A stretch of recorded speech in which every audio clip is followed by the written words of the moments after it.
Hey guys, balik lagi sama aku Danita dari Beauty Haul. Dan di video kali ini, aku mau ngebahas tentang dry versus dehydrated skin. Apakah mereka berbeda dan apakah cara penanganannya juga berbeda? Make sure kamu nonton videonya sampai habis untuk tahu perbedaan dari keduanya ya. Dan jangan lupa juga klik subscribe dan juga notification bell-nya untuk selalu dapetin update terbaru dari kita. Let's get started!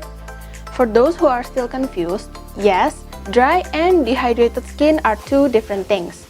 Basically, cara gampangnya, kalau dry skin itu adalah suatu tipe kulit atau jenis kulit, sedangkan dehydrated skin adalah suatu kondisi. Kalau kulitmu kering, or if you have dry skin, artinya kulit kamu itu nggak memproduksi oil ataupun minyak ataupun sebum yang cukup. Sedangkan kalau kulit kamu dehidrasi, itu artinya kamu kekurangan kadar air. Nah, sedangkan kalau kulit dehidrasi itu artinya skin barrier kamu itu nggak cukup kuat untuk menahan kadar air ataupun moisture di dalam kulit kamu. Basically, kalau kita lihat dari ciri-ciri keduanya, dry skin and dehydrated skin itu terlihat mirip. Karena mereka sama-sama terlihat kering, kasar saat dipegang, dan in some cases itu bisa sampai peeling atau terkelupas dan akhirnya jadi flaky. Dan di beberapa orang juga mungkin itu agak terasa gatal. But dehydrated skin is much worse than that. Kulit kamu terlihat kusam, sensitif, terus gampang terkena iritasi juga. Terus mulai muncul beberapa kerutan yang harusnya nggak ada kerutan gitu. Terus juga dia kerasa ketarik atau kencang, yet at the same time kulit kamu jadi lebih saggy. Karena kan dia kekurangan hydration, dia kekurangan plum. Jadi kulit kamu itu terlihat kendur atau nggak kencang gitu. Nah, untuk ngetes apakah kulit kamu dehidrasi atau enggak, cara tes gampangnya, kamu bisa cubit pipi kamu, nggak usah kencang-kencang. Tapi kalau misalnya kelihatan dia berkerut atau saat kamu lepas dia baliknya ke posisi semula tuh agak lama, there's a chance that your skin might be dehydrated. Kalau dari beberapa artikel yang aku baca juga, ciri-ciri lainnya yang terjadi pada kulit dehidrasi adalah munculnya kemerahan dan juga iritasi atau radang. Oke, kalau sekarang kita ngomongin tentang faktor-faktor penyebabnya. Kulit dehidrasi itu bisa disebabkan oleh sinar UV. So, aku nggak bosen-bosen untuk ngingetin kalian to never skip your SPF. Jadi, sinar UV itu benar-benar faktor utama penuaan kulit dan juga bertambahnya tingkat oksidasi dan free radicals atau radikal bebas di kulit kamu. So, like I said, jangan skip UV protection kamu walaupun kamu sekarang ada di rumah aja. Karena selain kamu bisa ngehindarin dehidrasi, seperti yang aku bilang, kamu juga menghindari wrinkles, flek hitam, and worst case scenario-nya skin cancer. Terus abis itu kalau misalnya kamu berada di ruangan ber-AC for too long, itu juga bisa mempengaruhi kulitmu karena kan udara di sekitar kamu itu jadi kering banget.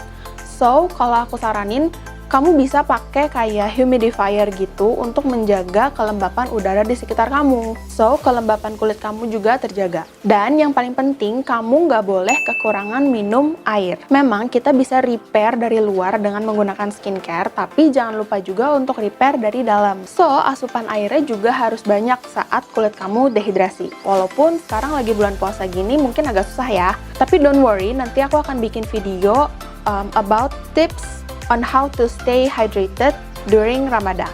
Nah, nextnya nih, mungkin kalian bertanya-tanya apakah perawatan kulit kering dan kulit dehidrasi itu berbeda? Jawabannya adalah yes. Although it's important for you to both hydrate and moisturize. Let's say kulitmu dehidrasi dan kamu fokus ke skincare atau produk yang mengandung bahan-bahan yang bisa nge-hydrate dan kamu mau skip moisturizer. It's still considered okay. Sedangkan kalau kulit kamu kering dan kamu hanya fokus ke bagian hydrating dan kamu nggak pakai moisturizer, it can worsen your skin condition. It is also important for you to know which ingredient does which. Let's say kamu melakukan keduanya, both hydrating and moisturizing. Saranku adalah kamu pakai produk yang mengandung ingredients yang hydrating duluan before kamu pakai moisturizer. Karena si moisturizer itu cara kerjanya atau fungsinya adalah untuk nge-lock everything else. Jadi moisturizer itu gunanya untuk nge-lock semua skincare yang udah kamu pakai. Nah, kalau kita ngomongin soal ingredients-nya nih, dan ingredients yang honestly paling superstar di topik kita kali ini adalah hyaluronic acid. Hyaluronic acid sebenarnya bisa kita produksi secara alami oleh tubuh kita sendiri. Dan dia itu fungsinya adalah membuat kulit kita lebih plump dan supple karena dia nge-hydrate kulit kita. So sebenarnya intinya gampang sih, when you connect the dot, if your skin is hydrated, wrinkles bakal tanda kutip disappear karena kulit kamu udah supple dan juga plump. Kulit kamu itu cukup memiliki kadar airnya. Nah, seperti yang aku bilang, hyaluronic acid itu kan bisa kamu produksi sendiri.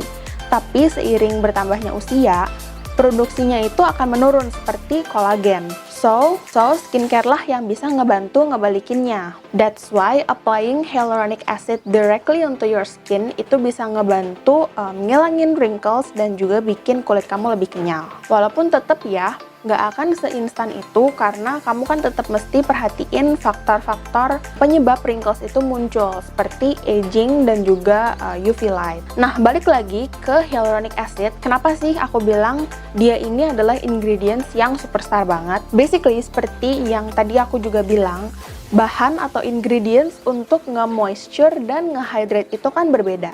Tapi si hyaluronic acid itu yang kerennya dia bisa do both works. Jadi dia bisa nge-hydrate dan juga moisturize. Dan dia itu juga cocok untuk dry skin maupun dehydrated skin. Karena selain dia bisa balikin hydration ke kulit kamu, dia juga bisa bekerja untuk mengunci hydrationnya supaya kulit kamu itu nggak kekurangan kadar air lagi. Nah, kalau rekomendasinya dari Beauty Hall, tentunya dari Something Hyaluronic B5. Basically, serum ini benar-benar high concentrated dan very rich in hyaluronic acid. Jadi dia bakal super nge-hydrate dan plumping banget. And si serum ini benar-benar BFF-nya dry skin and dehydrated skin banget. Nah, bahan-bahan lainnya seperti aloe vera, glycerin, madu, snail mucin, atau lendir siput, dia ini cocoknya untuk yang dehydrated skin. Tapi kalau ingredients yang nut based seperti coconut oil atau almond extract oil, terus ada juga yang plant based oil seperti jojoba oil, terus tea tree ataupun rose hip, terus ada juga yang namanya shea butter, mungkin kalian sering dengar di lotion ataupun di moisturizer. Yes, bahan-bahan ini cocoknya untuk dry skin atau kulit kering.